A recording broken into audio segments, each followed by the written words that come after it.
What about the president calling you out the other day? What do you want Republicans when the committee to know about your investigation? Do you believe that obviously you personally...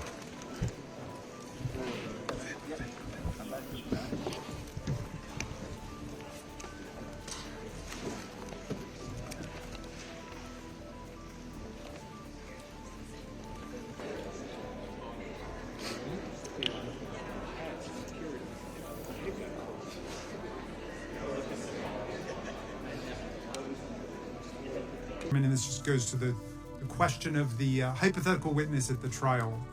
Why would he abandon proper procedure? Why would he ignore court rules? Why would he do that? Because he's running out of time. There's an election around the corner. It's coming in 33 days, and he's got to get President Trump. He's got to stop President Trump from running, tie him up in court.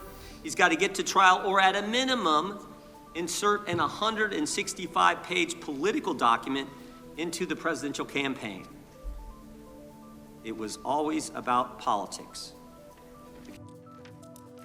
Good morning, Mr. Smith. When Attorney General Garland appointed you, he cited the particularly sensitive matters at issue. Trump's top campaign advisors told him he lost the election. Vice President Pence told him he lost the election. More than 60 federal, state, and court decisions, including 8 rendered by judges he appointed to the bench, rejected every outlandish election fraud and corruption claim that he made. Trump himself even privately acknowledged it, gesturing to Joe Biden on TV and saying, quote, "Can you believe I lost to that effing guy?" He knew he lost, but he threw everything into his big lie. Do you swear or affirm under penalty of perjury that the testimony you're about to give is true and correct to the best of your knowledge, information, and belief, so help you God? I do. Let the record reflect that the witness has answered in the affirmative. Thank you. You can be seated. I stand by my decisions as special counsel, including the decision to bring charges against President Trump. Our investigation developed proof beyond a reasonable doubt that President Trump engaged in criminal activity. If asked whether to prosecute a former president based on the same facts today, I would do so regardless of whether that president was a Democrat or a Republican. No one should be above the law in this country, and the law required that he be held to account, so that is what I did. For 5 minutes. Mr. Smith, you have a long tenure at the Department of Justice. So is it not correct, sir, that here you charged 2 intent-based crimes without any direct proof whatsoever that the conduct charged was knowing, intentional, or that you were going to have an adequate basis to sustain a conviction at trial? I felt we had proof beyond a reasonable doubt. I felt that that proof included direct testimony from a number of witnesses to prove the knowing falsity of his claims. The fact that Donald Trump, according to Senator Graham, would believe that Martians stole the election, what does that tell you about Trump's state of mind?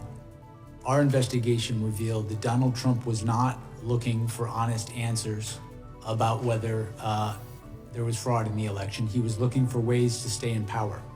And when people told him things that conflicted with him staying in power, he rejected them, or he chose not even to contact people like that who would know if the election was done properly in the state. On the other hand, when individuals would say things that would allow him to stay in power no matter how fantastical, he would latch on to those. That pattern, over time, we felt was powerful evidence that he, in fact, knew that the fraud claims he was making were false. So you spied on the Speaker of the House and these other senators and so on, and informed no one, and in fact put in a gag order so they couldn't discover it. If they were not subjects of a conspiracy investigation, why did Congress, a separate branch that you, under the Constitution, have to respect, why is it that no one should be informed, including the judges? As you went in to spy on these people, did you mention that you were spying on, seeking records so you could find out about when conversations occurred between the U.S. Speaker of the House and the president, did you inform the judge, or did you hold that back? My office didn't spy on anyone. Wait a second. The question I asked you, Mr. Smith, was pretty straightforward. Did you withhold that information from an Article III judge in the process of taking the records of the Speaker of the House?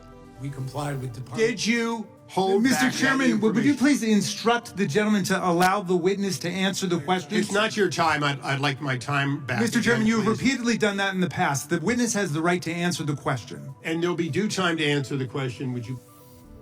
Do you know how many senators voted to convict President Trump of high crimes and misdemeanors during that trial, Mr. Smith? I don't recall. 57 senators. Do you know how many Republicans voted to convict him? I don't recall. 7 Republican United States senators voted to convict President Trump of high crimes and misdemeanors. It was the most bipartisan vote for conviction of a president in the history of the Republic. The report of our case, the final report, summarizes the evidence, I think, in a way that is gives a fair rating of the strength of the case. Thank you, Chairman, and thank you, Mr. Smith, for being here today.